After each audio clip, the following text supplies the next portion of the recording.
All right, I'm just going to leave it that way. Can you hear me? I hear an echo though. Yeah, does someone have a speaker on? Okay, thank you. I'll try mine again and we'll see if it works. Good evening, everybody. Welcome to the Town Board public hearing for July 15th, 2021. We have two public hearings tonight.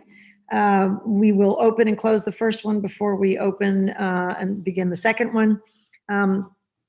The first public hearing is adding best value to our procurement policy. And the second one is authorizing a change in residency requirement. So our normal format, we're going to go through all the normal procedures here. The normal format is to welcome everybody here, introduce the town board. I think everybody here knows the town board, so I won't go to those introductions, and the town clerk. The goal of the hearing is just to get any comments on either one of the resolutions in front of the board that will become local law, and introduce and then obviously allow residents to speak. So the first one we're going to talk about is adding best value to our procurement policy. And we went through the resolution of introduction in the last board meeting, but just to make sure that everybody understands the legislative intent of this is to allow the town board to award the town, the highway department, everybody, to award certain purchase contracts subject to competitive bidding under the general municipal law. We want to be able to do it not only on the basis of the lowest bid, but also best value. So I was going to ask our clerk, Casey, if you wouldn't mind giving us a little bit of an overview on the purpose of this law based on what we reviewed in the last meeting. Sure. So where possible, the determination, I'm sorry, I just can't hear myself talking. Are you mute? I'm unmuted. Okay, go ahead. All right, well, anyway, where possible, the determination to purchase will be based upon an objective and quantifiable analysis, clearly described and documented criteria as they apply to the rating of bids and offers. This criteria includes, but is not limited to, cost of maintenance, proximity to contractors or end use, product life, durability, product performance criteria, quality of craftsmanship, and warranties. Great, thank you very much.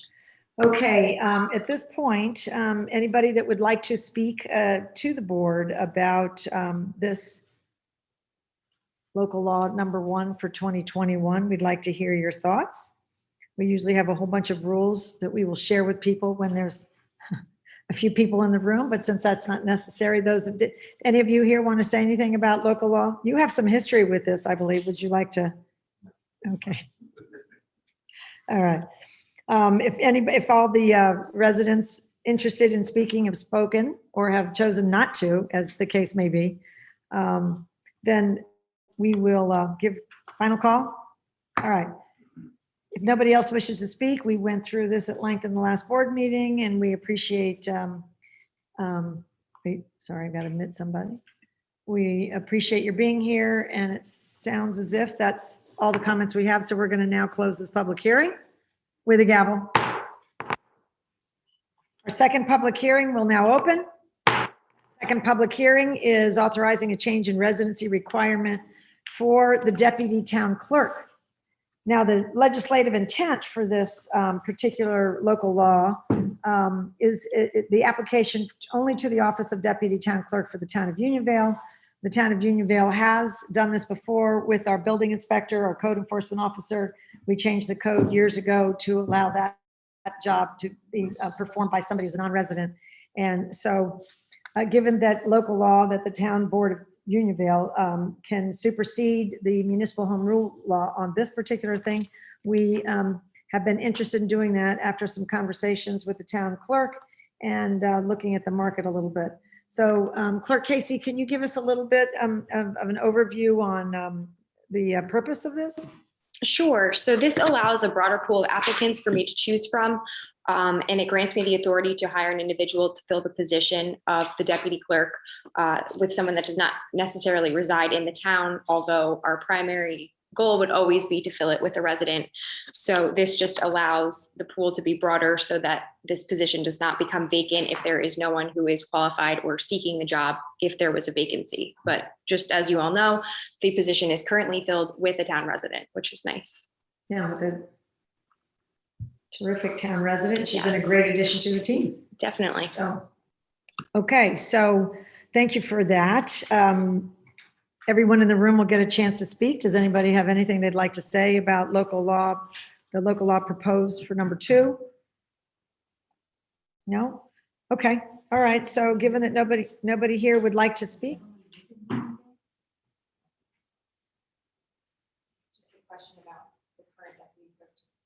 Yeah, it was a little hard to hear. At first, I thought you said non-resident, but you said the current clerk is a resident. I can understand why you misheard that, yeah. Okay, so any comments would anybody like to make about this change in residency? Proposed local law? None? Okay, since there are none, this public hearing will now close. And we will wait until 7:30 PM to open the agenda meeting for the town board. Thank you I'm for joining. not finding a copy of that resolution in my packet. So I'm going to help you in just a moment. You're going to, what are we doing? We're stopping the video and we're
Everybody ready?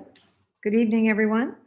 Welcome to the town board meeting for July 15th, 2021.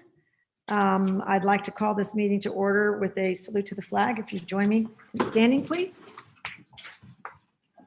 I pledge allegiance to the flag of the United States of America and to the republic for which it stands, one nation, under God, indivisible, with liberty and justice for all. Before we sit down, I was hoping that we would all stand for a moment of silence for our good friend George Schwartz, otherwise known as the hot dog man from Route 55. Have a moment of silence, and then we're going to just talk about George for a moment.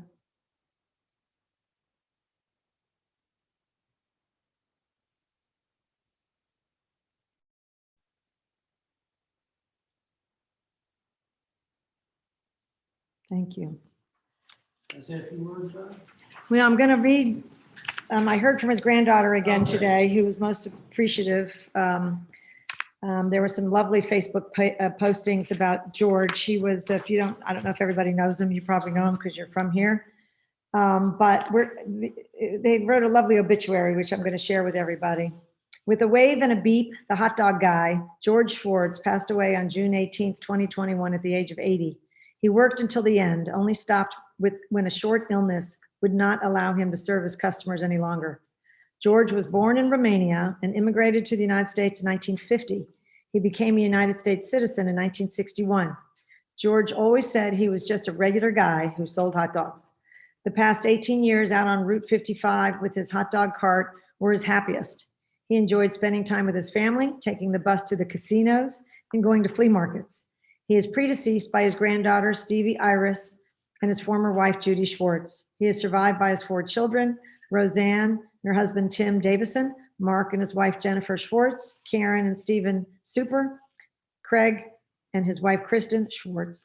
He was blessed with 14 grandchildren and 7 great-grandchildren. And we remember George specifically because so many comments on Facebook about a wonderful guy was, whether or not you stopped and bought hot dogs, he waved hello to everybody that drove by. And I think he gave everybody a really great feeling. And he lived many years on our acreage, our vacant land there on Route 55. And we were all very, very sad to see him go.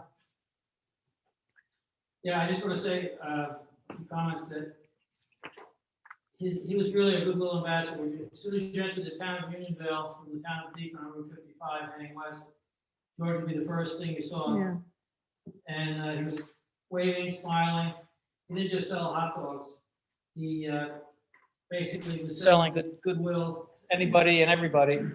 And he was certainly a fixture and well loved by everyone in the town and his whole area, really, because people going through 55 to anywhere would stop and have a hot dog. So Yeah. He was a great guy. Wonderful man.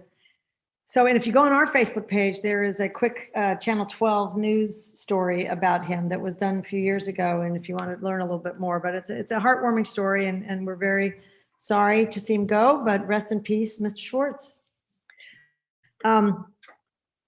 At this moment, to move on with the meeting, we'd like to approve the minutes. May I have a motion to approve the minutes for May 20th? So All in favor?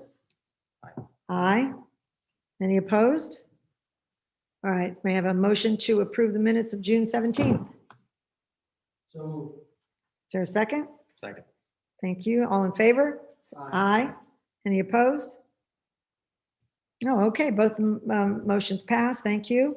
At this point, we're very happy to have with us a resident, Mark DeBald.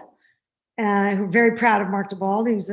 He'll tell you a little bit about himself. I think, Mark, that would be helpful. But we've listed you have other jobs, but Transportation Program Administrator for Dutchess County's Transportation Council. And you're here tonight to talk to us about moving Dutchess forward. And we're excited to hear what the plans are. So let me let you take it away. Just make sure that you're on and we can hear you. Great, thank you. So I'm unmuted, hopefully. And yes, thank you to the town board and town supervisor for inviting me to town hall. It's nice to come kind of quote unquote home to a town board meeting here to present our long range plan. So I'll share my screen and hope the technology works here.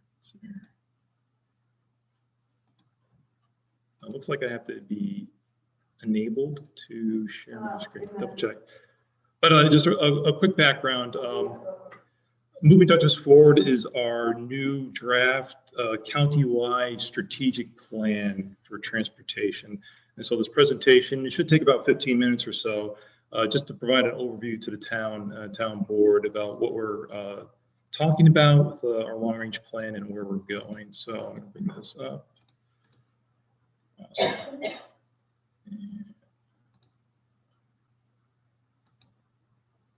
Great, so folks hopefully can see the front page here, so we'll just move on here.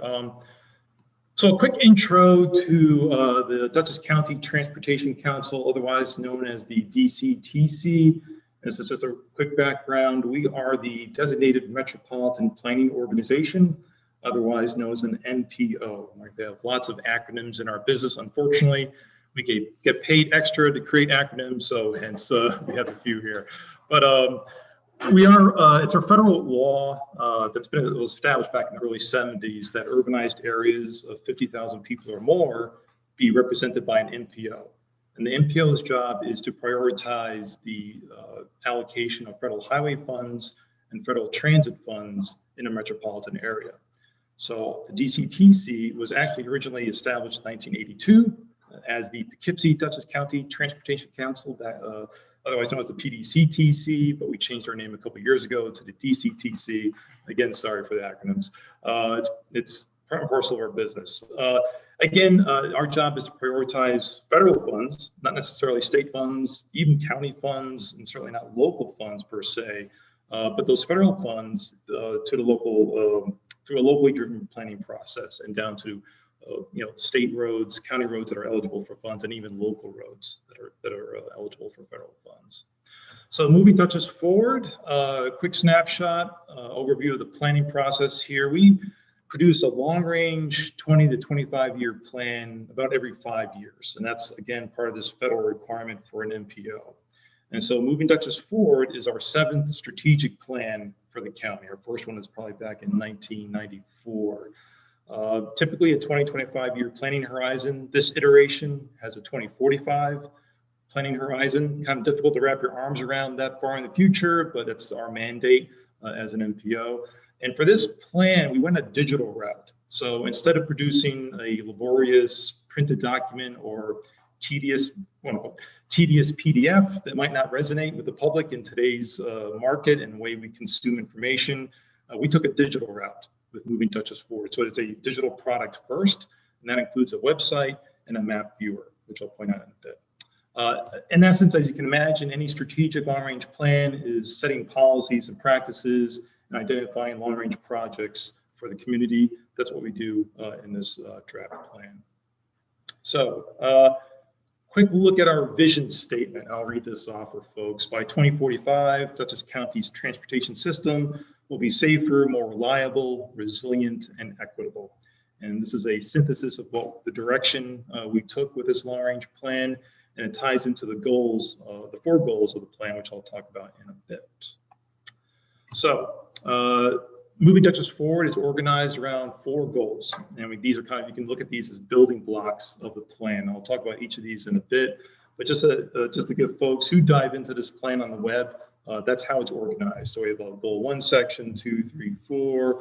We also have an introduction section that describes our region, our demographics, and our transportation system across all different forms of travel. There's highway, bridges, transit, even aviation, rail, bus, walking, bicycling. So first goal, and I'll just read this off: to prepare a transportation system that can anticipate and adapt to changes in the population, economy, technology, climate, and travel behavior. And so the intent of this goal is to learn about trends. There's lots of influences on our transportation system, how people get about, mobility, accessibility, to include how our population changes, whether it's just straight total population change, or the demographics within that population. People are living longer. There's a kind of graying population out there in Dutchess County that we've noticed. So we want to be aware of those trends. We also want to take a look at the economy, jobs, of course. Commuting is a big aspect of our transportation system. not only for workers, but also goods movement and freight. So we want to be, aware, what are the trends in the future economy? Housing, of course, is a major challenge for every community that we've talked to, and of course, a challenge across the county. How are the housing dynamics changing? Are new homes being built? And are they single-family homes or multi-family homes? And they have different travel dynamics. We also take a look at climate change and technology. So this is the first building block, and we use this term learn. Again, that's learning about the different trends. So I encourage folks to take a look at the plan website. We talk about each of these topics in detail. We identify about 5 or so trends for each major category, and then we look at our role as the MPOs. How can we react to those changes in population, economy, and housing? So the second building block, again, talks to our goal for providing safe and convenient access for all people to housing, jobs, goods and services, recreational amenities. It should include educational opportunities, regardless of age, ability, race, income, location, or mode of transportation. We use the banner of assess for this goal 2 discussion. And this is where we assess barriers. What are the barriers to safe and reliable transportation, whether it's driving, walking, bicycling, even using the bus? And we also take a look at the access barriers. What are the barriers to walking and bicycle access? What are the barriers to accessing the train station or accessing the bus system? And we also talk about safety. And in this goal 2 piece is where we talk about or include a very detailed analysis of crash locations. So we take a look at the state data on crashes. We map it all out. We've identified the top 10 high crash locations for corridors, road segments, intersections, again, for vehicles, bicyclists, and pedestrians. So that's all there in this section. Of course, quality of life is a big component of what we're trying to do, and access to basic needs. We identify basic needs as, access to housing, access to jobs, even food, medical care, recreational opportunities such as the Dutchess Rail Trail or Harlem Valley Rail Trail, and aspects of what makes a quality of life in our community. So we try to touch on how transportation interacts or prevents access to those kind of opportunities. They also take a look at equity. We know there are focus populations in our community that might be more sensitive to our decisions. And so we do take a look at where are those focus populations, such as persons with disabilities, low-income populations, folks that don't have a car, where those folks live and how our system interacts with those population groups. Third building block, this is tying into our third goal to promote smart transportation and land use policies and practices, again, to remove those barriers to access and support economic opportunity, environmental preservation, and again, that improved quality of life. So it's under this advocate piece or banner that we talk about policies and practices, both at the MPO level, what the DCTC can do internally to remove those barriers and expand access. We also talk about county actions, such as what can County Public Works or County Public Transit do to improve safety and reliability and access to those basic needs. And then we also talk about local actions, and that's probably more pertinent to the town board. On our website, there's a Q&A format where we identify some kind of some questions that town boards or planning boards or zoning boards are most likely to ask themselves about improving access, safety, reliability, and quality of life. And our response or answers to those kind of questions, our recommendations about, how the town board might improve the walkability or bikeability of its community, how it might improve bus access in its community also. The key here is that we do not want to dictate. That's why we kind of took this Q&A format, especially for our local actions. It's really meant as a prompt and a guide for our local boards, just to help them, find their way, find out what kind of answers or programs or practices might work for their community, because it's not a one-size-fits-all for our towns, villages, and cities.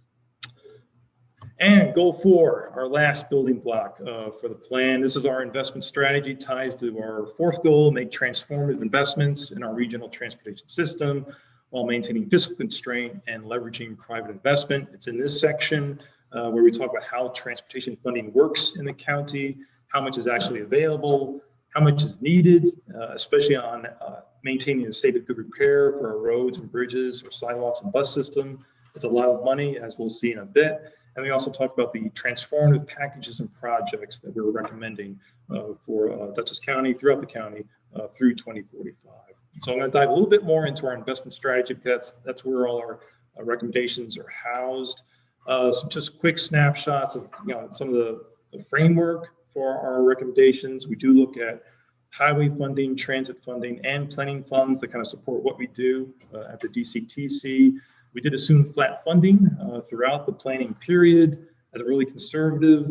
We're optimistic based on the discussions in Washington that there might be an infrastructure bill or increased funding for roads, highways, bridges, and a transit system. We'll see how that plays out, but we still have our fingers crossed. So maybe that flat funding we might actually get an increase over the course of time. We're hopeful. We're optimistic. We do take a look at a couple planning periods, a short-term kind of time period, which kind of looks at 2022 to 2025, a longer-term time period for 25 to 45, then the entire planning period for 2022 to 2045.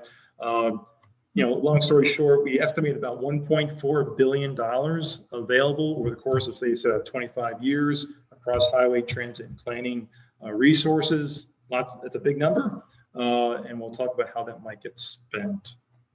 So this chart shows what's our estimated needs, or kind of our state of good repair snapshot across those major components of our transportation system.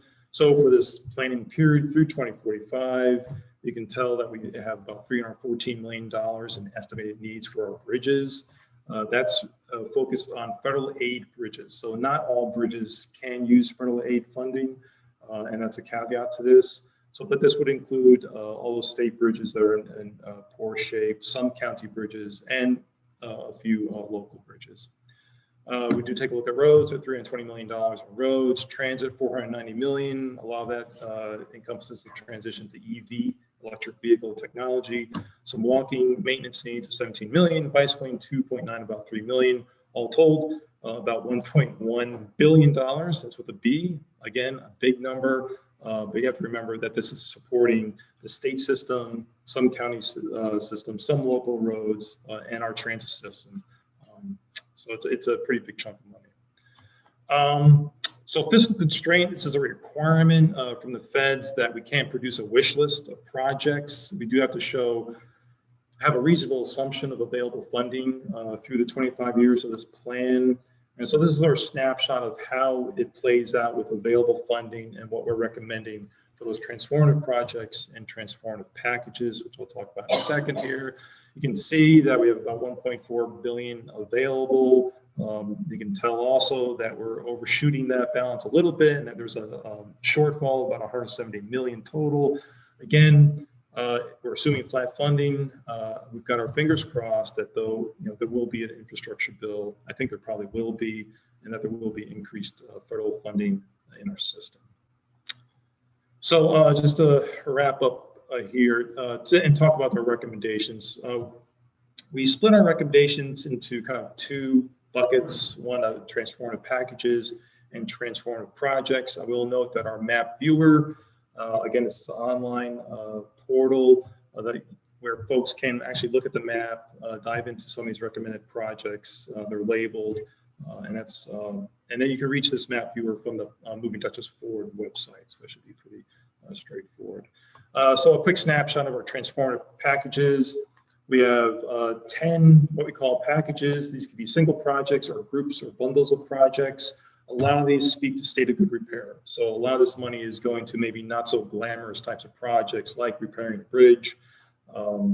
Example, Salt Point Bridge in town of Pleasant Valley was repaired using federal funds. And so there's various federal bridges that can be repaired by federal funds. So we kind of capture that in this package. We talk about safety improvements in high crash locations, walking bicycling improvements, shared use paths, rail trails such as the Dutchess Rail Trail, Harlem Valley Rail Trail maintenance, bus service improvements for the county public bus system. And I did want to point this out because just to give folks a local example of what might be included in that package of road and bridge maintenance projects. We do take a look at the bridge ratings that New York State DOT performs on all our bridges, regardless of jurisdiction. And so we did identify one bridge on the green over the Sprout Creek on the northern part of the town. It's got a bridge rating of 5, according to New York State DOT. But the question you ask yourself is, what is a bridge condition going to be in, say, 20 or 25 years? And, that's part of our business of looking long range. Do you have to start looking at replacing that bridge in 2035 or 2040? And the bridge ratings might dictate that, but, something to be aware of. And I just want to point this out kind of at the local level, what might happen or how that might, that bridge package might play at the local level. Last 5, transformative packages, again, it's kind of state of good repair types of projects, train access for the Hudson Line and Harlem Valley Line for Metro North Railroad, congestion management and traffic operations improvements to reduce congestion. We'll have an example here for I-8490 in a bit. Electric vehicle charging stations. The industry seems to be transitioning over to EV. It's going to take time. It's a big component of what Washington, D.C. is talking about. We certainly want to, support any national, state, and local trends in that regard. Complete Streets corridor studies, kind of the planning study work that we do at the DCTC. And then a new kind of program to incentivize land use and zoning changes that might improve access, reduce reliability issues, improve safety. Kind of plays into that Q&A piece of goal 3 in the assess section or advocate. So I'll finish up here. We have 8 transformative projects recommended in the plan. These are kind of big scale projects, and that's why we kind of call them transformative. But just to give folks a snapshot of what we're talking about, short term, converting Market Street to two-way traffic in the city of Poughkeepsie, and that probably plays, has an impact to folks in the town across the county because a lot of county services are on Market Street. But it's been studied a lot. There's a lot of support for it, and some things would have to change, but it could help reduce congestion in the downtown. Arlington Main Street redesign in town of Poughkeepsie. That's County Route 114. It's actually a county highway. If you know where Davies Hardware is and Holy Trinity, that road, there's an opportunity there to make that a kind of a complete street. Supporting transit services in northern Dutchess and Harlem Valley in particular. But I would argue that you can include the town of Unionvale in that. We could just point out northern Dutchess, Harlem Valley. But I would say that Dutchess County Public Transit is looking at some transit options for the entire county, specifically microtransit services. So whatever recommendations come out of that study, we would support through this long-range plan. We're looking at a redesign of the arterials in the city and town of Poughkeepsie, westbound and eastbound arterials. There's some room for improvement there. And the last 4 transformative projects, redesign Route 82 in East Fiscal and Hopewell Junction. There's some opportunities there to kind of rethink that corridor. As a personal opinion, I'm not a big fan of what we call them center turn lanes, but some folks call them suicide lanes. But there's some opportunities there. Right. And the last couple of projects, Beacon Hopewell Rail Trail, that's got builds off the Empire State Trail, the Dutchess Rail Trail. So that could tie in the city of Beacon out to Hopewell Junction, big opportunity. And some really large scale projects, redesign the interchange by the Mid-Hudson Bridge in Poughkeepsie, which is a very congested location. Then the 9D I-84 interchange in Fishkill Beacon, which is another heavily congested location. So those are the big ticket projects that we're recommending. Just a plan schedule here to show where folks are, where we're at, where we started. We are in the final stages of the plan. Our public comment period officially ends tomorrow. I would say, though, that this is a living plan. We do have to revisit it in 5 years, but I suspect we will revisit it earlier than that. And because it's a digital plan, that will help us change it more quickly and more dynamically, including the 2020 census data, which we're still waiting on, which might play into our assumptions on trends.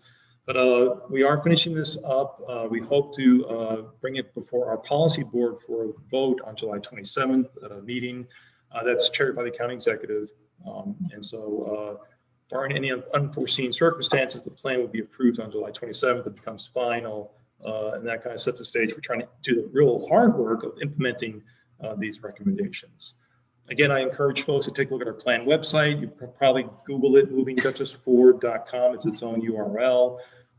We've done some social media posts through county government. We've got an email list of folks who sign up on the plan website. We've got access to print material. So if folks aren't digitally savvy, we can print out material and send that print material to folks if they're interested. But we do welcome any feedback and thoughts about it. Again, it's a kind of a living document. We can amend the plan. I wouldn't say that it's final. There will be plenty of opportunities, I think, to revise it. And this last slide has our contact information. We do have our email, dctc@dutchessny.gov, or we can leave a comment on our phone line, 486-3506. So I think that's it. And I suppose I can answer any questions if folks have questions. I will say that many of our folks have complained about that material. That should be number one. I think that's really hard for a lot of people to navigate. And the other 4455 over there, yeah. I thought it was pretty straightforward. Well, I hear a lot of the older folks. I think a lot of the older folks don't like it. Remember Jane Geisler was here one night when the meeting was just going crazy that she thought she didn't that really. It is hard for some people because the traffic is coming so quickly. But I wanted to ask you, I attended one of your meetings, several meetings, but we had some interesting discussions. I don't know if anything ever came about all the change in the roads based on the smaller rural roads, based on this overload of Amazon and Prime deliveries. And have you guys done any studies on how that the effect or how many, or have you been able to look at any of that? Because there is a big change there. And There it is. will have an impact on us locally, on the local level. Right, and so we do talk about local deliveries. There's a freight section in Moving Dutchess Forward. I believe it's under our Goal 1 trends analysis. It ties into the economy and freight and jobs. There are some impacts. We're kind of trying to assess that. I think a lot of communities are, especially on curb management. Where are the vehicles parking? How's that impeding traffic flows if it is? There is definitely an uptick in local freight, no doubt about it. And you can see Amazon starting to deliver its own packages through their own vehicles. You see the Postal Service doing it for contract. You can see the white vans roaming around our community. I see them all the time on our roads. So yeah, it has increased. And we are trying, I think the industry is trying to assess what are the impacts, to our roads. Yeah, especially in particular, say village centers and city neighborhoods. Sometimes it comes into play where folks are double parking, and like what's that doing for the system? Because it can have impacts. Yeah. Well, very good information. Yeah. You're going to share it with us, Oh, right? we would do it. Yes, definitely. Yes. Okay. Yes. Anybody else have any questions for Mark? Yeah, where did you say that the funding for this comes from? The funding for the planning study itself comes from the federal government. So not to bore folks, but the DCTC is supported by federal funds. In fact, 95% of our salaries, and there's 3 staff people, we're hosted by the county planning department. So we actually wear 2 hats. We're county planners, but we also kind of work for the DCTC. But 95% of our salaries actually are reimbursed by the federal government. So it's actually not a big cost burden to local taxpayers, which gives us a little job security. But the funds for the recommendations in Moving Dutchess Forward come mostly from the federal government. And that's our purview, is how federal highway funds and federal transit funds are allocated to the region. So it's, we advise on state funds and county funds. We have a close relationship with NISDOT and the County Public Works and County Public Transit. Certainly. Yeah. That's good. Anybody else? I got a question. Now that you've been around for 30 years, it said 1994 or whatever. 82. So the PDCT, yes, originally 82. Yes. It was originally 82. Yeah, it was established. Okay. You said 1994 was your first official Plan, long-range plan. Now Yes. you look back on your first plan, and it came to fruition after 25 years. Was it anywhere close to what you guys envisioned, or? Yeah, so there's this, they call it back casting sometimes, to take a look at like your old population forecast in particular. I would say no. I think in the past we've overestimated population growth. I think over the past 10 years, it's slowed down a little bit for a variety of reasons. And I think, in past plans, we kind of thought that the trends in the 50s, 60s, and 70s may have to kind of just were going to continue, but I don't think that's been the case. Now, the caveat, of course, is COVID. And what are the impacts of COVID, especially on the housing market, on population change? There's a lot of anecdotal evidence that, we know the housing market has been gangbusters in the county. I'm sure it has been in Unionville. What is that change, going to bring? Is that going to bring more people because folks can telework now? They can buy more up here than they can, say, downstate. So that's all that work in play here. And not all long-range plans, we're planners, we're realistic, and sometimes you have to dream a little bit, and not all recommendations will occur for whatever reason in the plan, but we try. So we've tried to be very targeted in this plan. So hopefully that out there, it will come to reality at some point. Pat, do you have a question? While you're talking about COVID and the impacts of that, what about inflation on your planning in the next 25, 30 years? Yeah, so our financial estimates do factor in 2% inflation in the year of expenditure. It's a requirement by the feds, actually, when you do a plan. Right now, 2% is probably low, but you have to make some assumptions, and a lot of similar organizations such as ours have kind of been using this 2% inflation. If you look over the course of 25 years, hopefully that 2% pans out. Right now, it's pretty high. It's pretty high. We've heard a lot of rumors of increases in construction material, certainly lumber, but certainly on asphalt and just operating. That's happening now. But hopefully these things will ease out. Yeah. But the inflation does bite into your available funding, and we know costs are going to increase, but say available funding is staying flat, so your buying power diminishes over time. Yeah. Not a good thing. Anybody else? No, I think that's it, Mark. Great. Well, Thank you. you. Thanks so much for coming. We really appreciate it. Yeah, thank you. Anytime. Get that long commute home and everything. Yeah, exactly. That's great. All right. Well, at this point, I'd like a motion for the town board to move into executive session for just a few minutes to talk about a potential litigation. So we have that motion. I'll make that motion. Is there a second? Second. Okay, great. Let's go next door for a few minutes. We'll be right back.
And he would just let me do it.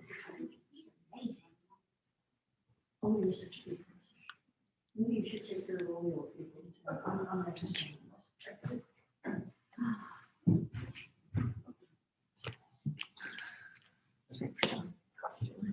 Are we starting? Oh, I'm sorry. You ready? Nice lady over there. She takes care of that Sharpie. Oh, He's a wonderful person. There. Wait, no, I'll make this screen again, just a minute. Oh, go, you may speak. I'll see if I can get it back. you sure you're ready now? We don't want to start without you. Or John. John doesn't care. Start with me. Yeah, he doesn't. He's been here Okay. many years. I think we need a motion to come out of executive decision. I'll make a All right, next motion. Executive motion to session. return from executive session. I'll second that motion. All in favor? Aye. Aye. All right, we're back. No action was taken, obviously. At this point, we're going to follow our normal. There we go. Follow our normal meeting agenda. Supervisor's report is up. I'll be going through some financials as usual. The cash flow report, I'll do this, try to do this quickly.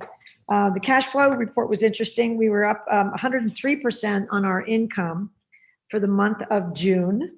And for the first time, we spent 117% of our monthly budgeted outflows, but that was mainly because of that big highway bill of over $500,000, which we expected. So that's a kind of a once a year type of thing, and for a good reason. But we're doing extremely well on the revenue side with the summer camp and things that we'll talk about shortly. As far as cash balances in the general fund and highway fund, the general fund has $3,835,590. The highway fund has $369,071.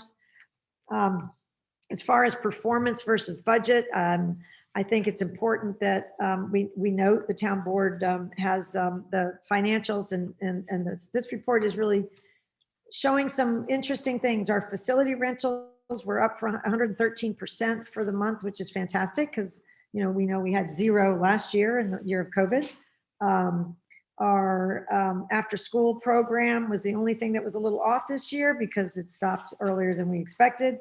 But for example, I wanted to point out our equestrian center is up for the year 392% versus budget, which is a really huge success, which we're going to hear a little bit more about shortly. The recycling center is up 109%, not up 109%, they're 109% of goal. So they're up 9% of goal, which is fantastic. That doesn't happen every year. Building permits, 133% of goal.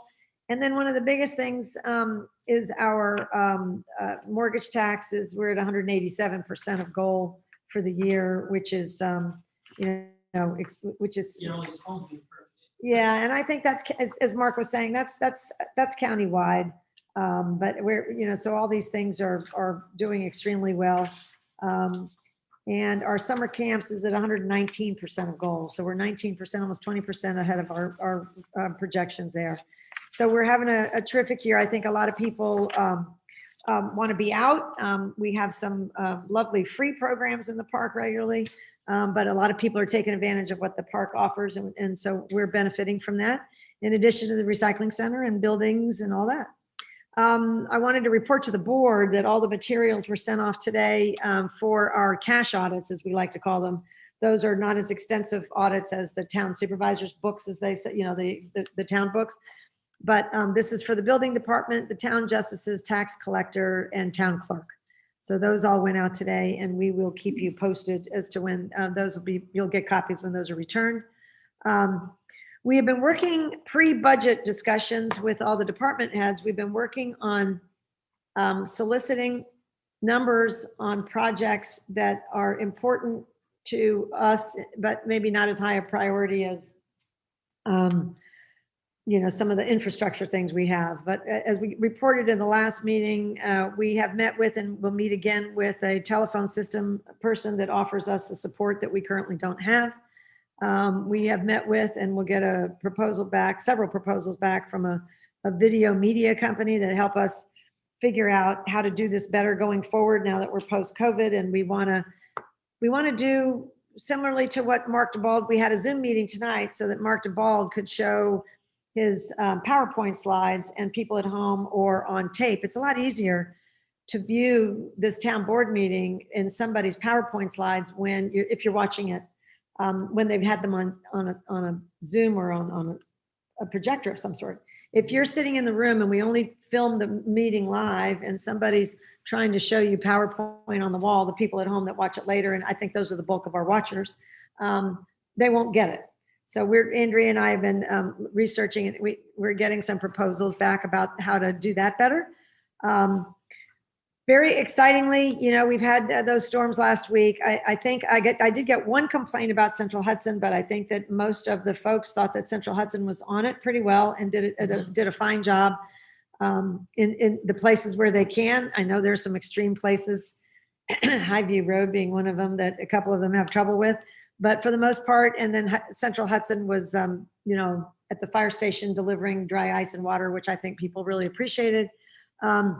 We still have problems, obviously, with Optimum. We're trying to work through it with them. We're at the last town board meeting. Our communication is getting better. I think they are trying very hard. And I think the system works where people funnel in. If they try and they're not getting satisfaction, they funnel in the complaint, then we send it, municipality to their senior corporation and their senior management, and they seem to get on it quicker after all things have failed. Unfortunately, it's a process of suffering in the meantime. We did have power outage that affected cell service up on Clove Mountain. It affected some. It wasn't everybody. It wasn't like last August 4th with that hurricane. But they're working on that. That should be repaired. The generators were working, so 911 was working well, but some of Verizon, some of the other things weren't working. We are now, I've been promised a contact at Verizon, not like Ed has somebody that he works with on the roads and on the wires, but I've been promised a contact of somebody who can give me where we are out and who we can reach out to try to help, because it's so sporadic. But right now our situation with utilities, Central Hudson being the best of everybody, is pretty tough. So I see that, that market is going to be changing. Anyway, we'll keep you posted. Optimum and Altice has sent out some additional ways to communicate with them, which we're going to pass out to residents. And I think, we'll keep trying and keep the communication open, and it seems to be working. Ed and I talked to their field people. I talked to the inside guy. He talks to the outside. I think that this is it's been working for us a little bit better, and we'll continue to push hard. We're looking at constable training. They have to have an annual training. And we're looking at some new organizations and new professionals to come in. And I sent one recommendation to George Treadwell, who thought it was sounded like it'd be extremely well done. So we're analyzing that. We'll bring the results of that exercise back to everybody. And that's really about it. I mean, I think our numbers are extremely strong. We're looking good financially, and I don't have anything negative to report in that area. So with that being said, I'm going to suggest we go to board member reports. I'll start in the corner over there. Councilman McGivney, anything you'd like to say?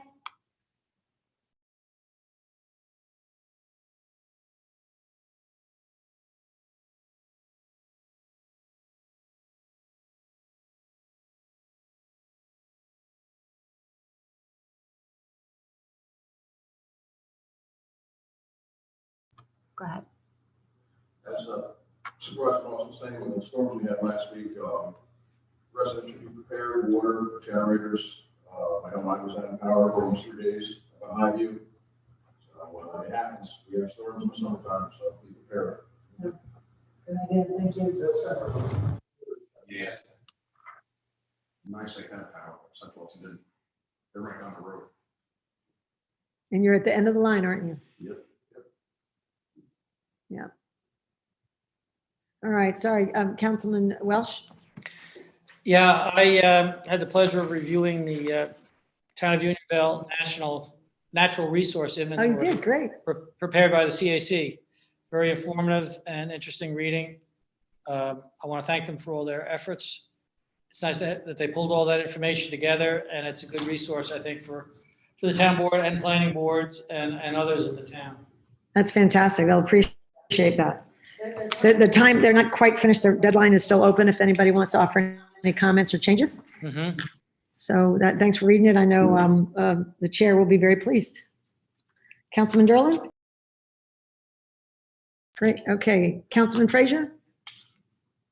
Yeah, Fire Advisory Committee met at the solar farm, and we have a report on that coming up a little bit later in the meeting.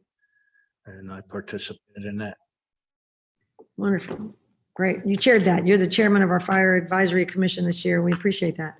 Next up would be our town highway superintendent, Mr. Katie.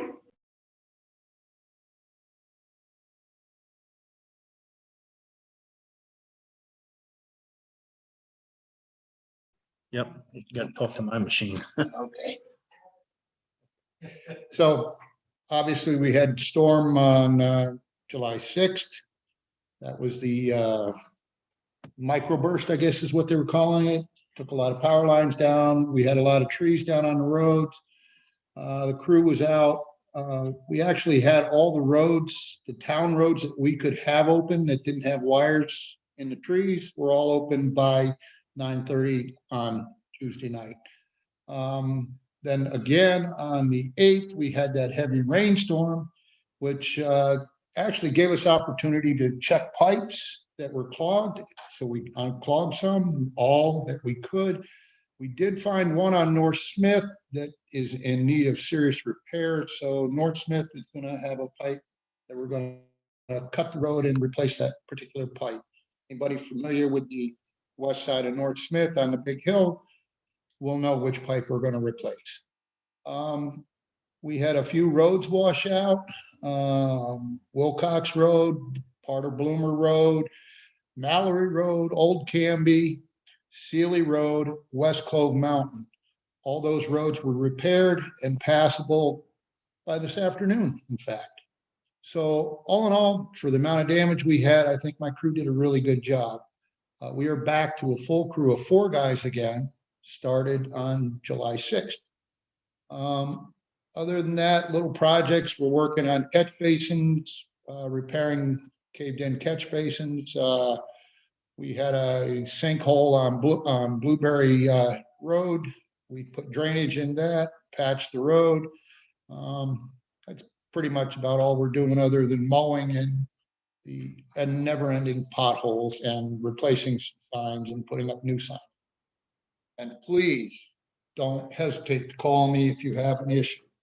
Thank you. That's great. You guys have been busy. Thank you very much. Okay, next up, our town clerk report. Okay, so in addition to working with Betsy on the media and the telephone consultants, this is kind of town clerk related. My office got a lot of calls last month about baby deer, and I just wanted to give a general informational piece on that. So they're born in typically late May or early June, and they are left unattended for most of the day. So they appear to be abandoned. They are not. It is important not to touch them because they are born scentless, so that predators, can't approach them. So that being said, if you see one and it's not in distress, it's meant to be left there, and the mother they come back about 3 to 4 times a day for about 30 minutes. So that's why they appear to be abandoned. So just for the public, if you have any questions, feel free to call DEC, but that is the. It's interesting. Yeah. That's great. Thank you so much for that. Let's see. Board, committee, commission, council reports. I think first we're going to start with the fire advisory, and then they're going to go to departmental reports. Councilman Frazier? Yeah, as I mentioned, we did a site visit to the new solar field there on Route 55. I don't know if you want me to read the report or just give a commentary.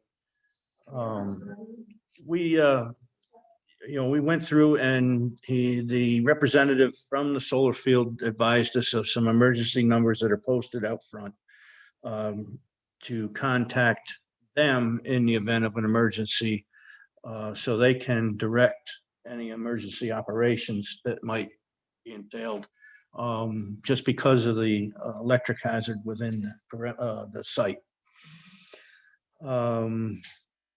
Then we noticed, the biggest complaint about the place is the appearance. At that point, on the visit, it had not been cut for probably a couple months and was at least 3 feet high. I drove by there on the way to the meeting here tonight. And it looks like a brush hog has gone through the place. The grass is knocked down. It's not cut neatly. There was no follow-up trimming. I don't think that's what we expected when they told us that they were going to maintain the and the board members that were, or committee members that were at the site, they've been hearing quite a few complaints from the residents. So I think that's, the code enforcement officer also suggested that the town board put together some expectations on what, the maintenance should entail there to, to make it appear better. There was also a lot of excess construction materials laying around. It looks like they did pick that up. But there's some work to be done there as far as the appearance is concerned that I think, based on what I heard the night they gave the presentation, was promised to us and isn't being done. We gave the go ahead. We don't see anything in this that is extreme, but we do suggest that this appearance issue be discussed. Yeah. I think, so in the contract, they're required to keep it in good order. And there's like three words, there was nothing, the maintenance is supposed to be what you would expect of a tenant in the house, keep the place in good order. But I believe that now from what I've been told by the owner, the company man, is that as opposed to the contractors, those contractors are going to get finished and they're gone. Even the gentleman that you guys spent time with, he's gone. And then there will be an ongoing maintenance firm and other people that will be watching the place. And I think we've asked them 4 or 5 times to get it mowed. So they finally brought somebody over, but they know that it wasn't really to our satisfaction. And I think they're waiting to become operable. They're really focused on this witness test with Central Hudson. They have started moving material out. And I think when they've got their deadline and they know that second witness test and they've met all the hurdles for Central Hudson and they're going to be operable, then they'll bring in the regular team that's going to be responsible from now on. And we can only keep our fingers crossed about that, but I keep sending him our messages and this report. So your signed one is what I'm going to send him. So tomorrow, so he'll get what you just shared with us, and you and your committee, the fire advisory committee came out. And I think they'll be diligent. I think the owner's quite diligent. They're just totally focused on this thing with Central Hudson and getting operable because they're behind. So let's talk about this again in a month. I was a little bit concerned about what you were talking about, the fencing. And if they need to move that fencing, they need to move the fencing. But my understanding was there'd be an 80-foot setback on the front and back and 50 feet on the right and left. And therefore a fire truck could get all the way around. Were you guys concerned about that or? Well, the fencing could be moved to get a vehicle inside, but there's obstructions within the facility that would prevent a truck from going any further. The conduit that runs between all the panels is a foot off the ground and it's in that pathway on the perimeter? Yeah, it's only about 20 feet in from the fence line. So that'd be all the further a truck could go. They can go down to the far end of the field and that conduit's not in place and they can access the roads from that end. But the representative advised us as well that if there is a fire inside that facility, that their recommendation is the fire department stay on the outside of the fence and fight from there because of the electrical hazard inside. That equipment is expendable as far as fire is concerned. Right. And, that's their. So you're comfortable with that? On that. Yeah, when I spoke with the fire chief afterwards and we discussed that and the only time that the fire department really is going to need to go inside is if there is a need for a rescue of some sort. Right. Rescue personnel. Outside, the property, they consider that expendable. Right. Okay. All right. So we're not going to force the moving of the fence, even though, Yeah, it really wouldn't gain anything because of that conduit, being in the way. yeah, it's interesting. Okay. They can gain access, they can go down the front lane and enter from the far end where the rows of the panels are. There's enough room to accomplish that. Our concern was there where the inverters are and the electrical complex on. Right. Once you enter the gates to the left. That would be too tight for a vehicle to maneuver through there, but again, there's really nowhere to go if you were able to Right. get back there. So let me ask you a question about mowing. All you guys know more about this. How do they mow underneath those panels? I mean, There's either specialty mowers or you have to do it with hand equipment. yeah, it's a One big of the job. two. Or spray Okay. it. Yeah. Oh, And, it's going to be to their advantage to do that because in springtime, that's going to be a serious fire hazard if they leave. Dry and- Yeah, because it's high and it's dry. We've seen some cases here in town that, It's out of time, Mark. Town of Art, Right. Vegas, back in April. no, absolutely. Okay. Well, I'm going to forward your letter from you and your commission, and then we'll have ongoing conversations. And as soon as they tell us they're ready to go, then before we get that permit, we'll have to lay out. How often would you mow a place like that? As far as it's large, but in the spring, is that a? Yeah, that's all going to be dependent on the weather. And that's something that the code enforcement officer has is some parameters on the limitation of the height. I think that's how we're going to have to word it. Okay, so regardless. And then, that's something I found out. And once I saw this, I went into the town code book to see if we have any requirements printed, and they're very vague. Yeah. Perhaps at the next workshop session, we can discuss what we need to do about that so that the code enforcement officer has something to work off of. Right now, he doesn't have much. No, and the contract was vague also, vague to the point saying that it has to be kept in good order. And that we interpret it as, the landlord determines what good order is. So I think that we have the leeway to give them some parameters. I don't think that's gonna be a problem. And I actually feel like once they get the Central Hudson operability up and running, I really feel like they're gonna be good about that. But, we've got our fingers crossed and we should still write it down. Yeah, there's an area of state right of way between the highway and the fence. And apparently that is not specified to be cut, and I think that's something that should be. It's their frontage. And, you're gonna have about a 20-foot section of unkept property before you come to the section that they're maintaining, between that and the full length of the So property. did he tell you that? Well, that was the observation, and, that was my discussion with the code enforcement, that is actually state right of way. And when I drove by there today, that portion of it hasn't been touched.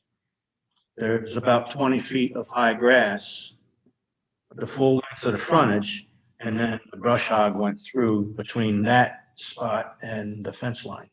Or up to the bushes that are planted there. There was nothing done between the bushes and the fence line either. So we've got to get that, Yeah. get permission and then put that in the book and have them. My idea of what it should look like, and theirs are apparently different. And I Well, think the rest of us probably. I think we're all on the same thing. page. When they gave us that presentation, I think we all had a different visualization in our mind. Yeah. when they were talking to us. Well, we can get in touch with the state and ask for permission and something in writing to take care of that. And we can give them our parameters. And I really think that once they're up and running, they're going to want to meet them. Because it's an easy thing. They're going in there and they're mowing, and it's a pretty easy area to maintain. if they're- Right, and we did everything we could to help them along with the project. I think it'd be great if they can do that in return. I agree. Thank you. We'll talk, we will put this in, we'll talk about it on August 5th. Meanwhile, we'll see if we can get the state. Okay. Can I add? All right, thank you very much for that report. Next up, we have our departmental reports. There is a Parks report from Mr. Gosnell, our Parks Manager. Councilman Derlin, would you like to take that one? Sure would. We are in week 3 of camp and we are in full swing. Camp is still completely sold out with long wait lists for each session. I am extremely impressed with our staff and our new procedures that have been implemented. For pickup and drop off, I want to thank parents for being patient on the first days of each session as everyone gets used to things. We've had multiple meetings with the Dutchess County Chamber of Commerce about Balloon Fest and have been going over facility rental lists and evaluating the impact on our facilities and the fields for their event. And we think that they have a strong plan in place for a great event. Our pool is seeing a great amount of use this season. Our new afternoon swimming lesson seems to be a big hit. And the Dolphins swim team is renting time morning and evening during the week. So there's always something happening at the pool and it's great to see.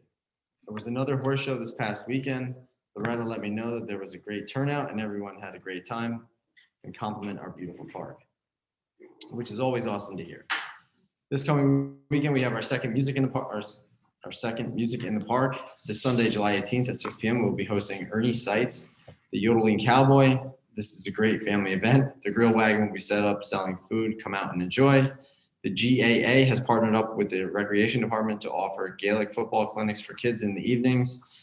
They have been running this week and there will be another week, August 2nd to the 6th. For more information or to sign up, visit univalerec.com. We've been busy with many projects throughout the park recently, including our daily prep and sanitation for camp. We've been working hard to keep the ball fields at Timor and Godfrey Park in good condition for people to play on. With all the rain and warm weather, the vegetation has been growing like crazy, and we've had to do a good amount of trail work just to keep the trails cut back and passable for people to hike and run. Some people may have noticed that we have brush hogged part of the disc golf course that we don't mow regularly. We do this once every few years to keep trees and brush from taking over. And with all of this rain, the mowing has not slowed down at all. Certainly has. Yeah, I must compliment on doing that disc golf field on the east side of the stream, because that was really the need of it, and it's so much better now with it cleared off. And it looked beautiful. Yeah, it does. You walk out, in the evening. And it cuts down on the ticks population. Right. Protects everybody. And people were over there searching for disc golfs, or golf, what are they, the discs used for disc golf? Yeah. They were searching for different size discs and they were finding them in the brush. Good. So, yeah, it's been a good thing. Our park is really, really a happening place right now. I mean, the pool, everything has kind of come into All that pent-up play. demand from last Yeah. year. So people are enjoying it, and it's a great thing to see. So that report really encapsulated the 3 things on the departmental agenda. So we're going to go right to our favorite, Loretta Ryan, Director of the Equestrian Center. Come on up, Loretta.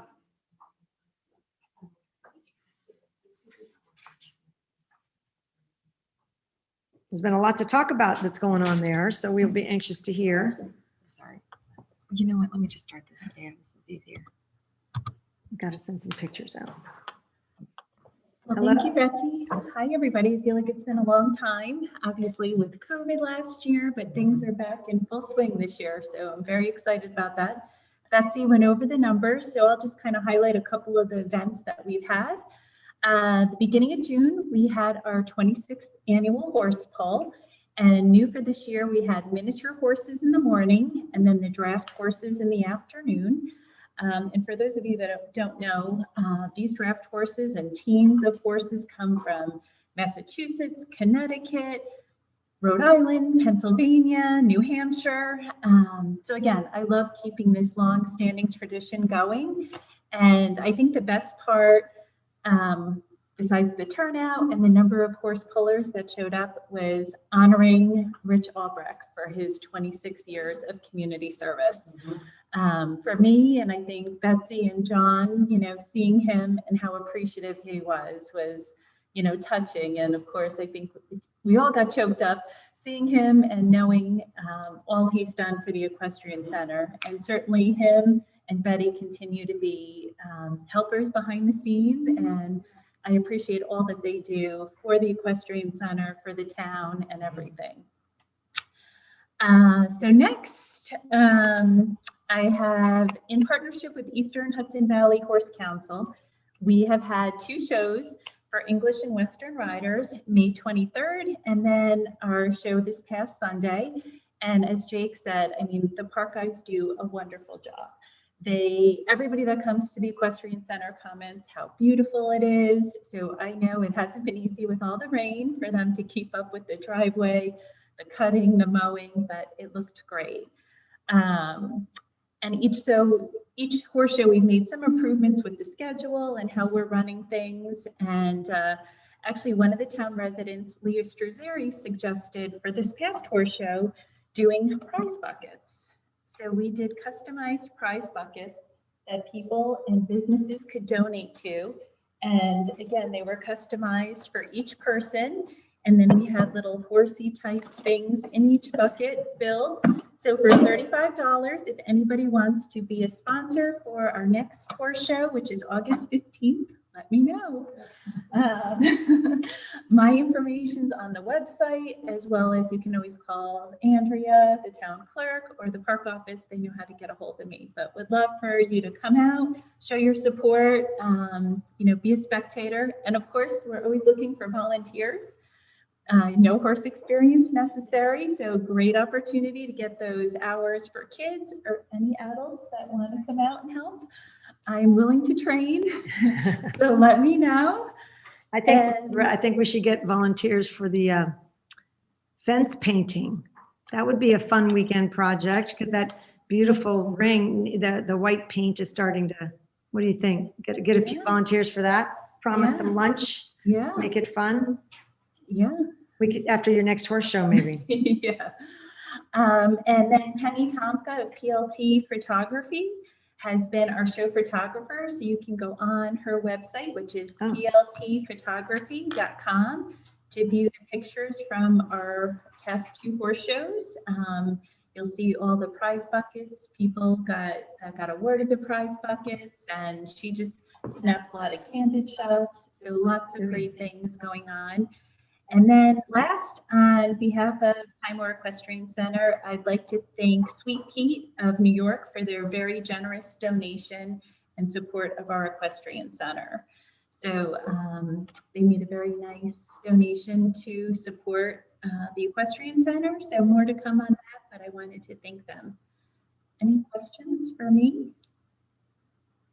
No, thanks for running so many successful programs over there. Appreciate it. You've had some clinics too, where people have come just to learn. Yeah, we did Those a have been Down Under successful. Horsemanship Clinic in June, and that was a Saturday and Sunday event, and that was sold out. We had a great event, and other clinics to come, for more or less for horse riders, whereas the horse shows and horse schools really for the community to come and watch and be a part of it. Yeah. Well, I was there on Sunday, and I have to say those girls, I saw girls, I don't know if there's any boys over there, but I did see they are absolutely precious, and they had a wonderful time, and it looked like something that everybody got just a big kick out of. It was a great show. There were a lot of people there. Yeah, we have food, ice cream truck, vendors. So we've really turned it into a nice thing to come out and, be a part of it. It makes Unionville special. Thank you very much. We appreciate it. Thank you. Thanks, Loretta. And thank you, Sweet Pea. That was a lovely donation. Yes. Get your prize buckets.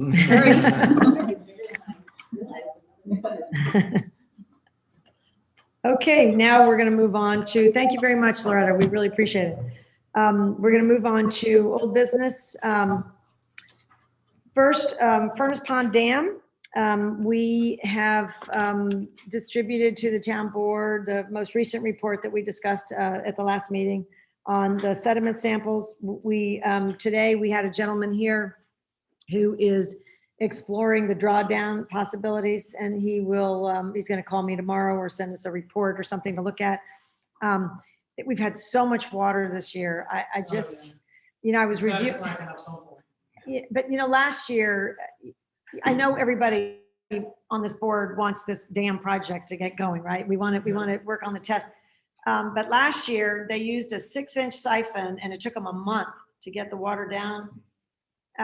This year there's so much more water, it's going to take longer. It's something that we all want to do and we're working towards, but we do have some hurdles like the weather. And but hopefully this John Metzger, who was here yesterday, who's done a lot of this work, or was here today actually, sorry. He's had a lot of experience. He's doing a very similar thing right now on a county dam and a couple of other places. I think he'll give us some good input as to how we might be able to do that quicker. We'll keep you posted, and we'll hope to get on that as soon as we can, because the next thing is the boring test, and they're just waiting for the engineers are just waiting for the notification that we're starting the drawdown, and then they'll get ready and plan on when they're going to be here. So, solar development on Route 55. Councilman Frazier already discussed the report from the Fire Commission, which we really appreciate. I mentioned already they're going to be operable soon, and I do have. I'm very optimistic that they will get that place looking the way we all want it to, so we can be proud of it. But I do know their focus is getting operable, so we'll keep you posted. Dutchess County's workers' comp plan, that's on the agenda because I have always said that we'll just keep you informed and keep it on the agenda until it's resolved. We haven't heard from them. We're waiting to hear. So we will let you know as soon as we hear. The flags and the pole on Route 55. Councilman Derlin, do we want to, we were just talking about tying that in with our ribbon cutting. Yeah, What do you think, in August I hope in August. Yeah. Yeah. We'll just try to get a volunteer group together and to install it? to install That's great. it. Did we secure lighting for that yet, like a circuit from maybe the power company, solar? No, I had that on my list because you asked that before, and I have it on the list. I sent them an email, and that's on one of the things that they need to respond to. But we were thinking that if we could get it done sometime in August, after they're operable, assuming that their next test goes well, then once they're up and running, we can have that ribbon cutting and the pole lighting, or maybe just the flag raising all at the same time, maybe at that ribbon cutting. And so I think that'd be a nice celebration of that project. So we're all kind of waiting like this for the operation to go live. Yeah, if I could jump in on that for a second. Sure. One thing I didn't mention, and it's tied in with this whole, beautification of that area. The light pole, the parking lot light pole from the old town hall is still there.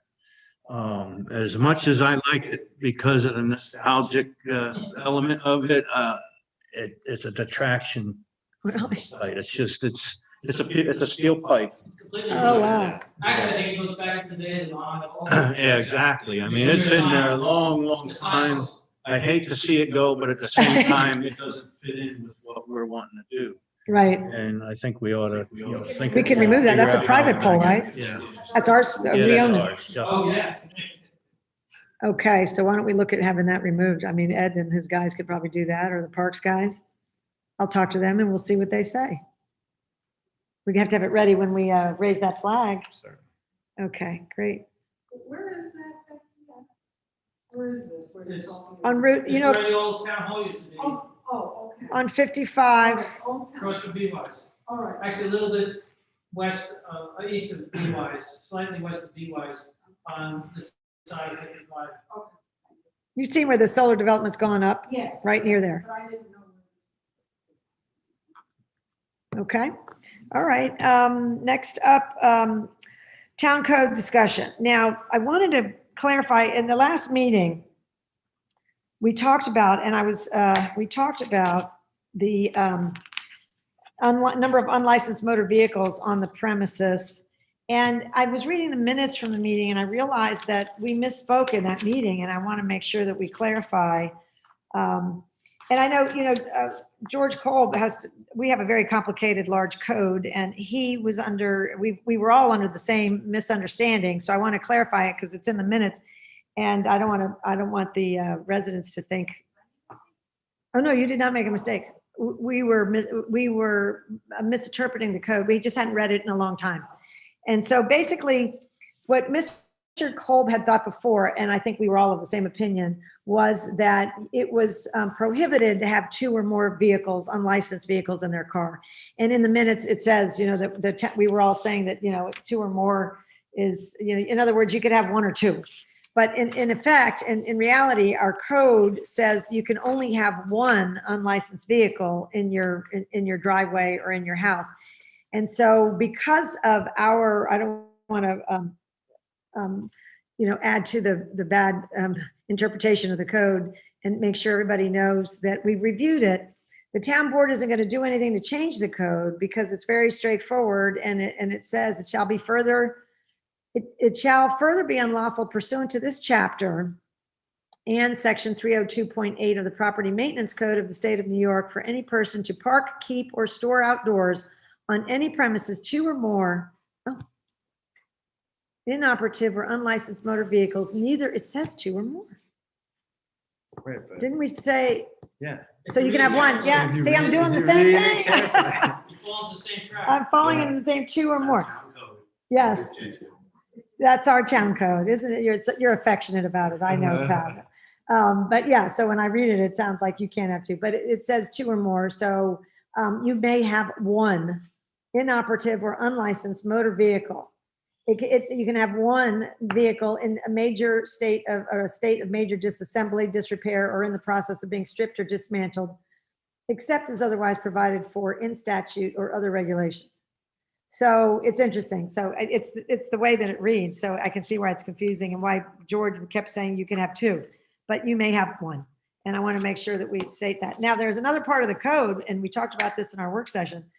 There's another part of the code that really specifies, remember we were talking about another town having specific trailers and that's, we actually have that in our code in a different part where you're allowed to have two, of this or that, like trailers or boats and stuff, but no more. It's not an unlimited number. But as far as motor vehicles or anything that's in disassembly or unlicensed, uno, yeah. So that was good. Kind of clearing that up. Thanks for your help, Councilman. Next up, under new business, the New York State Local Retirement System has asked us, they conducted some sort of an audit. Internally, we weren't involved with it. And over the last 10 years, there were a few outliers that they wanted us to correct in a town board resolution tonight, having to do with standard workday approvals. We do this maybe once a year. You guys have probably heard these before. We have one on the agenda tonight to clarify what they wanted us to give them. So next up are resolutions and motions. We have a resolution of adoption number 2129 for our local law number 1, best value. And I'm wondering, Councilman Welsh, would you mind taking resolution of adoption for that? Whereas the local law was introduced by the town board of the town of Unionville as local law number 1, 2021, entitled a local law authorizing, hang on here, unmute. A local law authorizing best value, competitive bidding, and procurement. And whereas a public hearing in relation to said local law was held on July 15th, 2021 at 7 p.m. prevailing time, and whereas notice of said public hearing was given pursuant to the terms and provisions of the Municipal Home Rule Law of the State of New York, and whereas said local law has been on the desks of the members of the town board of the town of Unionville for at least 7 days, exclusive of Sunday, and whereas said local law is subject to a permissive referendum pursuant to Municipal Home Rule Law, Section 24. Now, therefore, be it resolved that the following local law is hereby enacted.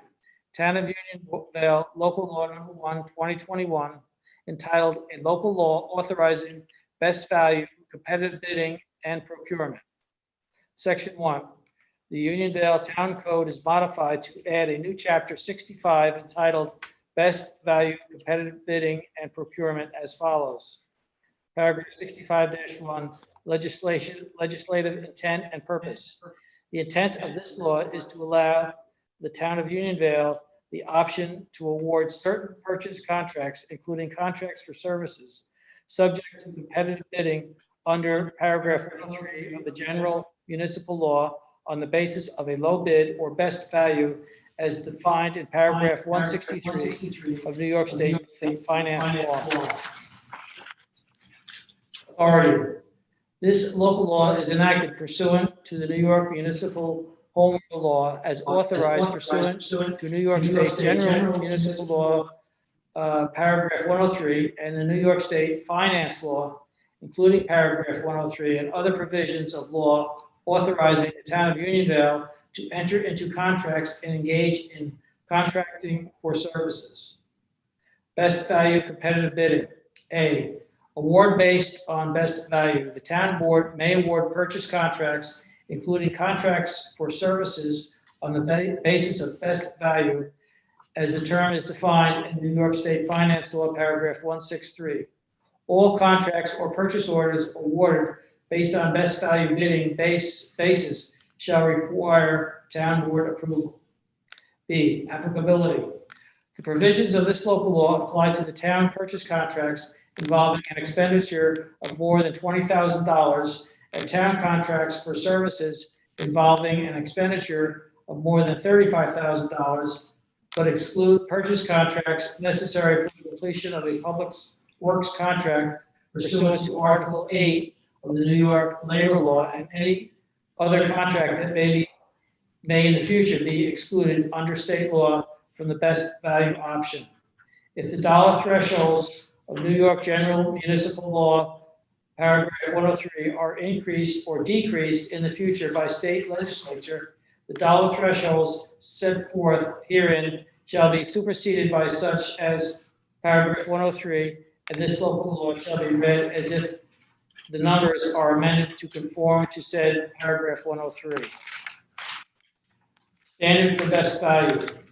Goods and services procured and awarded on the basis of best value are those that the town board determines optimize quality, cost, and efficiency among responsive and responsible bidders as set forth in the procurement policy adopted by the town and as amended hereafter and from time to time by the town board. 2, where possible, the determination shall be based on an objective and quantifiable analysis of clearly described and documented criteria as they appear to the rating of bids or offers. 3, the criteria may include, but shall not be limited to, any of the following: cost of maintenance, proximity to the contractor or end use, product life, durability, product performance criteria, quality of craftsmanship, warranties. D, documentation. Wherever any contract is awarded on the basis of best value instead of the lowest responsible bidder, the basis for determining the best value shall be documented. E, inconsistent provisions. Any inconsistent provision of the town procurement policy as adopted prior to the effective date of this local law by resolution of the town board or as amended thereafter shall be deemed superseded by the provisions of this local law. Section 2, servability. If any section of this local law shall be held unconstitutional, invalid, or ineffective in whole or in part, such determination shall not be deemed to affect, impair, or invalidate the remainder of this local law. To further this end, the provisions of this local law are hereby declared to be servable. Section 3, effective date.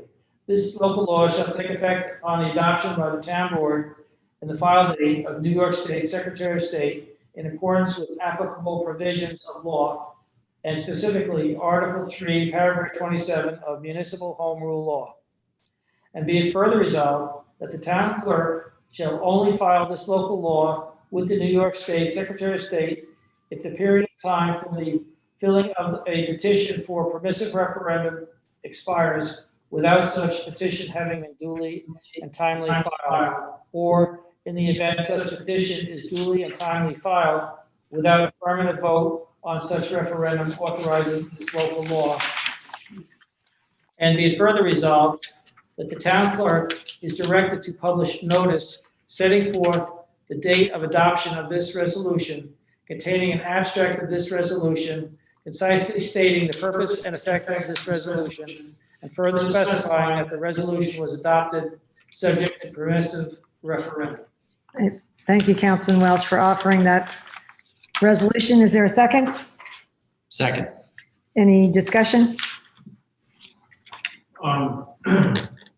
Just one question. It states in here that the amounts are over 20,000, 35,000. That makes it a public works project. Does that mean that this law cannot apply to amounts less than that?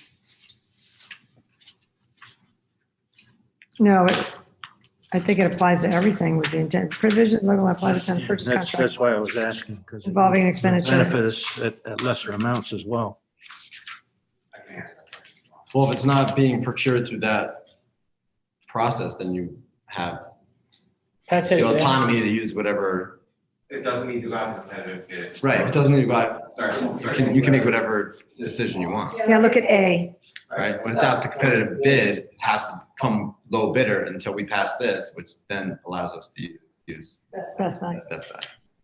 All right, I'm not certain, that's why I was asking, because, you know, we, I mean, I would assume lesser that's- amounts were required to get 3 quotes, and the intention is to go with the low quote on that. Do we have that same discretion at those lower amounts? And Read if A. not, can that be included into this resolution? A says award based on best value. The town board may award purchase contracts, including contracts for services, on the basis of best value, as the term is defined in New York State finance law. All contracts or purchase orders awarded based on best value bidding basis shall require town board approval. And B suggests to me that the provision also applies to even the higher priced items. I think you could also take a stance that this only deals with that type of procurement. Right, and that's what, That's that's what prompted my question. If you want to take it up Right. separately about the lower cost things, and you probably could do that, but that doesn't have to do with this Well, this type of procurement. In our, okay, so maybe Jeff can help us, but I know that in our procurement policy right now, there is language in there that is very similar to best value. Yeah. And, you know, in our procurement policy, it covers everything. But it's very similar, but I know when we found out that by law, we had to have a best value resolution, we had to have this on the books or we wouldn't be able to utilize it. Which is why we're doing this. So I guess I would have to ask Jeff. I don't know if you can hear us, Jeff, but under 65.3B, since it says applicability, let's just make sure. I was assuming it was open, but maybe we're covered with the existing language in our procurement policy. So can you hear me, Betsy? Wait a minute.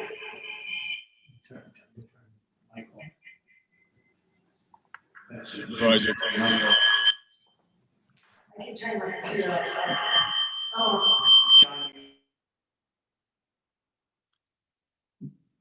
This is Jeff Battistoni. Can you hear me? I think Kevin Derlin summarized this very well before. The New York State General Municipal Law allows this best value purchasing for these for amounts above 20,000 to 35,000 as stated in this resolution. If you want to use best value purchasing for below that, you can pursuant to your procurement policy. You may need to update your procurement policy, I don't know, but this particular law is only for amounts above the 20,000 and the 35,000 thresholds. Does that answer your question? Yeah, it answers it perfectly, and that, you know, that's why I asked it. It did seem that this applied only to the upper amounts. So then I think we should in some time review the procurement policy. Well, yeah, I read it. I read the procurement policy while we were putting this one together, and the language is very similar, consistent to best value, but so the language is in there already for, you know, anything from 0 to 20,000. Yeah. It's there, and we were just talking about how we had to modify this because that procurement policy wouldn't apply to this. Right. So I think we're covered, but we'll do that in the next few months anyway. Actually, we do it in the first quarter of the year we'll update it. But I think from working on this with Jeff and reading our existing, we're in good shape. All right, is there any other discussion? Again, we can't utilize this best value unless we have this law on the books and in our town code. So this will be put in the town code. That will be done on a timely basis. We could do this immediately. Is there any other comment or question about that? Okay. May I have a roll call vote, please? Councilman Frazier, Aye. Councilman Derland, Aye. Councilman McGivney, Aye. Councilman Welsh, Aye. Supervisor Moss. Aye. Okay. Resolution of adoption for best value passes, and we will now look at the agenda. Now, we had a resolution for adoption for the change in residency requirement for the deputy town clerk, but we are consolidating that and changing the numbers. So we're tabling that resolution until August 5th.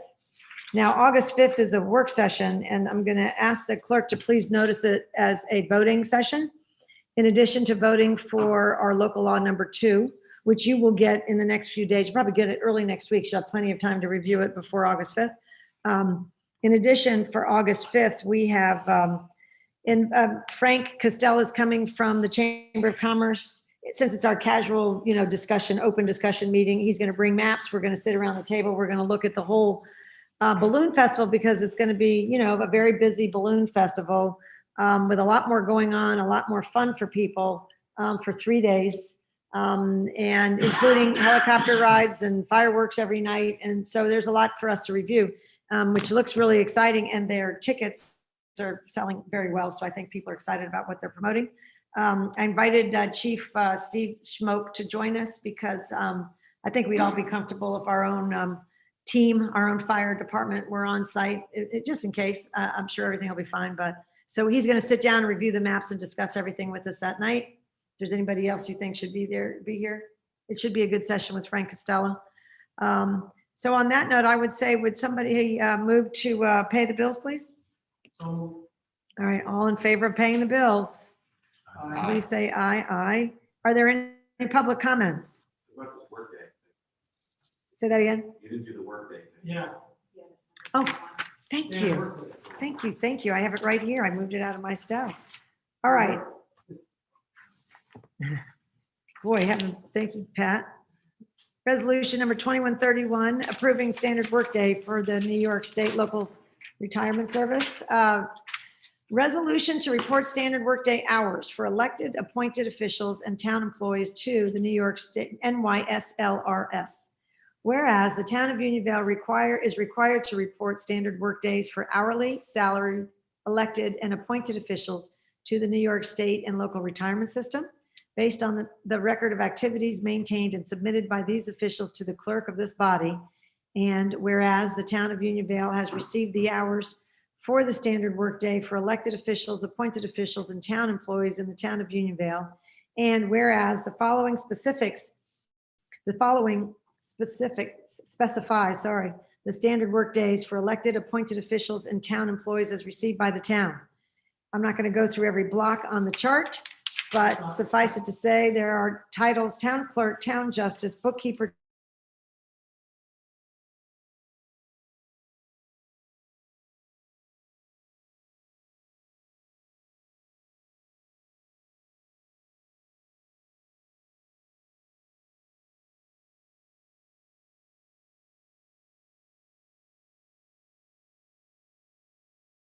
I think they can hear. You're frozen.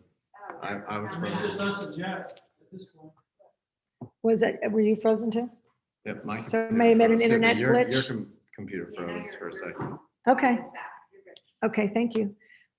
Standard work days for town of Unionville employees and elected official, and they go through each name, job, and number of hours. Now, therefore, be it resolved that the town board of the town of Unionville hereby adopts and approves the standard workday for its elected officials, appointed officials, and town employees as included and made a part hereof. And be it further resolved that a copy of the standard workday hours shall be kept on file in the office of the town clerk. So may I have a second on this resolution? I'll second. Is there any discussion? May we have a roll call vote? Councilman Frazier, Aye. Councilman Derland, Aye. Councilman McGivney, All right. Councilman Welsh, Aye. Supervisor Moss. Aye. All right, thank you very much. Thank you, Mr. Cardellemi, for that heads up. Resolution 2131 passes. Okay. Public comments, any? None tonight? Nothing? Okay, maybe have a motion to adjourn. Thank you, everybody. Thank you. I'll Second? make that, yeah. Yeah, second. William, thank you very much. All right, everybody have a good night. We'll have a nice work session on August 5th. There's lots to talk about.